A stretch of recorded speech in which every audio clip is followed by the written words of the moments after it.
म्हणजे जास्त देवांची गर्दी करायची नाही किंवा कुठल्या देवाला गेलो आणि तिथून देव आणला, असं करू नका.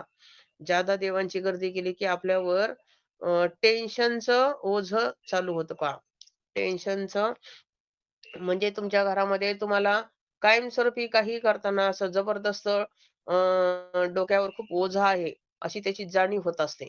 आणि म्हणून आपण जास्त देवांची आणि मग असं जास्त देव असले, की मग ती देवपूजा कुणी करायची? हा लय मोठा प्रश्न तयार होतो घरामध्ये. मग कोणाला वेळ आहे, मग मुलांवर आपण राग-राग करतो, त्यांना करायला लावतो. आपल्याला वेळ नसतो. दोघं पती-पत्नी जॉबला असतात. मग ती देवपूजा कधी-कधी काहींच्या घरामध्ये कितीतरी दिवस केली जात नाही, असं पण आहे. तर असं करायचं नाही. आपण जसं रोज आपण आपल्या शरीराला स्वच्छ आपण करतो, अंघोळ करतो, स्नान करतो, त्या पद्धतीनं रोज आपल्या देवांना सुद्धा आपण छानपैकी गुलाब पाणी, अत्तर वगैरे छानपैकी त्यांना स्नान घालावं. थंडीचे दिवस आहेत, थोडं गरम पाणी करून त्यांना स्नान घालावं, अभिषेक घालावा. गणपतीची मूर्ती असली तर गणपतीच्या मूर्तीवर एक वेळा तरी आपला गणपती अथर्व शीर्षाने अभिषेक झाला पाहिजे. गणपती स्तोत्राने अभिषेक झाला पाहिजे. गणपती मंत्र म्हणा, श्री गणेश गायत्री मंत्र म्हणा 11 वेळा, 21 वेळा. त्यानंतर तुमची स्वामींच्या मूर्तीवर पुरुष सूक्त, स्त्री सूक्त, पवमान सूक्त, सद्गुरु चालीसा म्हणून हे तीर्थ जर रोज तुमच्या घरामध्ये घेतलं गेलं, तर ते तीर्थ एवढं काही पॉवरफुल असतं, की तुम्हाला वेगळी सेवा किंवा वेगळा प्रश्न मांडायची गरज पडत नाही. ह्या तीर्थामधून आणि त्याच्यानंतर आपल्या शिवपिंडीवर नाग आणि नंदी नसलेली शिवपिंड आणि महामृत्युंजय यंत्र असेल तर, ह्या दोन्हीवर सुद्धा 2 तुम्ही गळती जर आणले, तर एका वेळी 2-2 देवांवर तुम्ही अभिषेक करू शकता. गणपतीची मूर्ती बरोबर तुम्ही देवीच्या टाकावर किंवा मूर्तीवर सुद्धा अभिषेक करू शकता. त्यावेळेस श्रीसूक्त घ्यावं किंवा देवीच्या टाकाने अन्नपूर्णा किंवा लक्ष्मीची मूर्ती अशा 2 ह्याच्यावर तुम्ही एका वेळी श्रीसूक्त घेऊ शकता. स्वामींची मूर्ती आणि बाळकृष्ण अशी जोडीनं तुम्ही लावू शकता. त्यावेळेस आता सांगितल्याप्रमाणे अभिषेक करावा. त्यानंतर अ, आपली शिवपिंड आणि महामृत्युंजय यंत्र ह्याच्यावर रोज आपण रुद्राभिषेक केलाच पाहिजे. आपण ज्यावेळेस आपल्याला सवय लावतो ना रुद्राभिषेक करायची, तर वेगळा रुद्राभिषेक 121 दिवसाची सेवा ज्यावेळेस येते, त्यावेळेस ती आपल्याला कंटाळवाणी वाटत नाही. रोज तुम्ही त्या शिवपिंडीवर वेळ असेल तर रुद्राभिषेक करा पूर्ण. नसेल तर कमीत कमी महामृत्युंजय मंत्र 1 माळ घ्या. नसेल तर ते करायचं तर शिवमहिमा तरी घ्या. काहीच नसेल करायचं तर कमीत कमी अ, रुद्राध्यायाचे नमक आणि चमक ही 2 आवर्तनं तरी घ्या. 11 जी आहेत ती. तर ते तरी घ्यायचा प्रयत्न करा. शिवकवच तरी घ्या. काही ना काहीतरी त्याच्यावर घ्यायचा प्रयत्न करा आणि असं तीर्थ सकाळी-सकाळी तुम्ही घरातल्या आपल्या नकारात्मक ज्या व्यक्ती आहेत, सेवेला विरोध करतात, व्यसनाधीनता आहे किंवा दारूचं व्यसन, सिगारेट, तंबाखू किंवा गुटखा, त्यानंतर बाहेरखेलीपणा, तुमचं काही पतिदेव ऐकत नाहीत, वादविवाद आहेत. अशा माध्यमातून तुम्ही असं सर्व देवतांचं तीर्थ जर तुम्ही सकाळी-सकाळी पहिलं पाणी म्हणून तीर्थ जर त्यांना दिलं, तर तुमच्या घरामधली नकारात्मक शक्ती निघून जाते. पण त्यासाठी तुम्हाला रोज अभिषेक करावा लागतो. हे पण तेवढंच आहे. मग आता तुम्ही म्हणताल आता ते अभिषेक करायचा का ते देवपूजा करायची? आधी देवपूजा करायला वेळ नाही. एवढे देव असतात. मग कसं करायचं? तर रोज नित्यनेमाने जर आपण सेवा केली, तर गणपती अथर्वशीर्ष सहज पाठ होतो.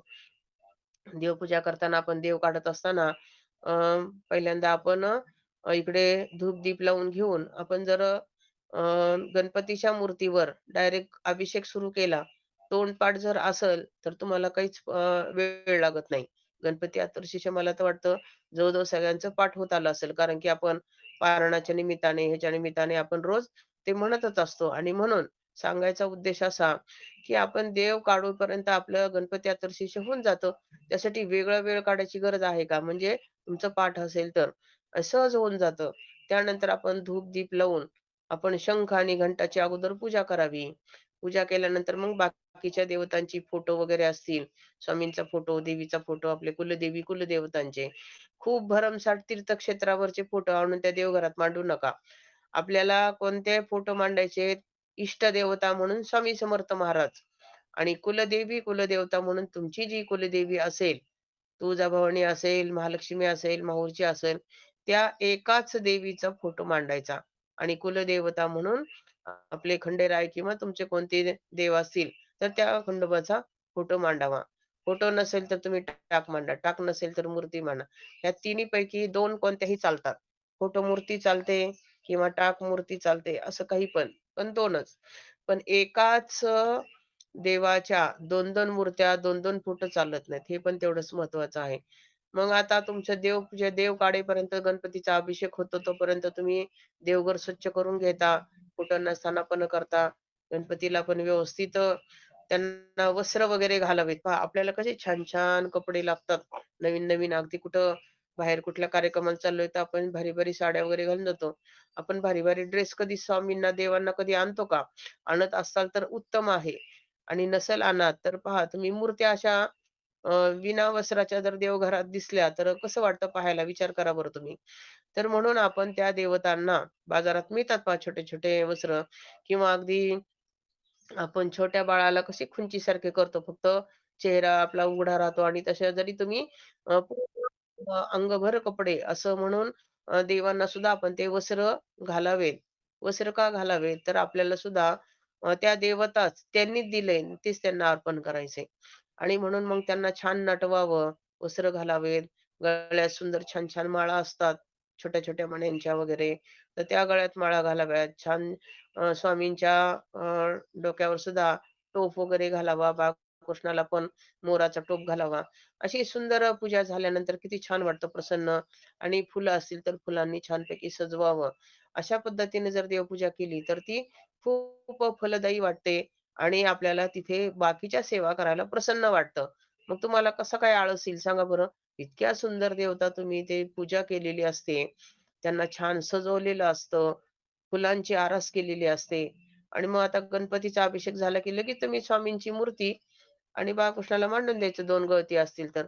लगेच गणपती अथर्व शीर्ष, पुरुष सूक्त, स्त्री सूक्त, पवमान सूक्त जे तुमचं पाठ नाही त्यावेळेस तुम्ही पुस्तक अशा पद्धतीनं ज्यावेळेस तुम्ही अभिषेक करता, त्यावेळेस त्या देवतासुद्धा पॉवरफुल होतात आणि मग त्या आपल्या घरामध्ये लीला करायला लागतात. आता आपल्या गुरुदेव दत्त भक्त परिवारामध्ये 24 तास सेवा चालू आहे. त्या माध्यमातून तर अनेक घरांमध्ये स्वामींच्या लीला चालू आहेत. अन्नपूर्णा अ, फिरते किंवा पादुकासुद्धा ज्या असतात स्वामींच्या पुढे, त्यासुद्धा फिरलेल्या पाहायला मिळतात. नैवेद्य ग्रहण करतात. म्हणून आपण जे आपण रोज सकाळी अगदी चहापासून आपण चहा केला तर जसं आता थंडीचे दिवस आहेत, आपल्याला थंडी वाजते म्हणून आपण पटकन चहा पितो. पण तो चहा आपण देवांना सुद्धा दिला पाहिजे. स्वामींना सुद्धा थंडी वाजते की नाही? मग स्वामींना पण छानपैकी चहा केल्या-केल्या अगोदर चहाचा नैवेद्य दाखवावा. थोडा वेळ झाकून ठेवावा. नंतर आपण घ्यावा. म्हणजे आपण देवांना आपण जे ग्रहण करतो, ते देवांना अर्पण करावं.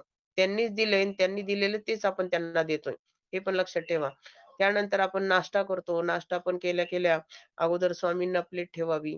नैवेद्य दाखवावा. तुळशीपत्र ठेवावं. खाली चौकोनी भरीमंडल करावं आणि नैवेद्य अर्पण करावा. त्यानंतर तो प्रसाद म्हणून सर्वांना घरातल्यांना थोडा-थोडा देऊन टाकावा किंवा मिक्स करून त्याच्यातून तो प्रसाद दिला, तर पोटातून जे अन्न नैवेद्य म्हणून दाखवलेला प्रसाद पोटातून सगळ्यांच्या गेल्यानंतर त्यांची जी काही मती किंवा बुद्धी जी काही विचित्र वागत असते किंवा निगेटिव्ह असते, तर ती सर्व निघून जाते आणि संपूर्ण घर स्वामीमय होत असतं. पण कधी आपण हे केल्यानंतर, नैवेद्य दाखवल्यानंतर, तो प्रसाद सर्वांना दिल्यानंतर, प्रसाद सुद्धा त्यावेळी तो मंत्र म्हटला पाहिजे, व्यवस्थित तुळशीपत्र ठेवलं पाहिजे आणि छानपैकी आपण जसे नैवेद्य दाखवतो त्या पद्धतीनं तो 5 मंत्र म्हणून आपण तो नैवेद्य दाखवावा. ज्यावेळी तुळशीपत्र ठेवतो, त्यावेळेस त्या नैवेद्यावरचा आपला हक्क संपतो. बऱ्याच वेळा असं म्हटलं जातं, की मी आमच्या घरावर तुळशीपत्र ठेवलंय. तुळशीपत्र ठेवलं म्हणजे काय? तर त्या घराचा अधिकार माझा संपला, असा त्याचा अर्थ. आणि मग नैवेद्यावर ज्यावेळेस तुळशीपत्र ठेवतो, तर त्यावेळेस आपला त्या नैवेद्यावरचा हक्क संपून ते स्वामीमय होतं. म्हणजे त्याच्यावर स्वामींचा अधिकार राहतो आणि म्हणून आपण हे सर्व करावं. अखंड दीप कायमस्वरूपी चालू ठेवावा. कारण की त्यानं सुद्धा अखंड दीप प्रज्वलन जर तुमच्या घरात असेल, तर विशेष देवी देवतांचे आशीर्वाद आपल्याला प्राप्त होत असतात आणि म्हणून बऱ्याच जणांचं म्हणजे पैसा असतो, सगळं असतं. पण कुठेतरी काटकसर केली जाते वगैरे. तर असं करू नका. ज्यांना शक्य आहे त्यांनी देण्याचा प्रयत्न करा. दीप कायमस्वरूपी घरात जर असेल, तर एक प्रसन्न वातावरण तयार होतं पहा. आणि देवाकडं पाहायला सुद्धा आपल्याला खूप छान वाटतं.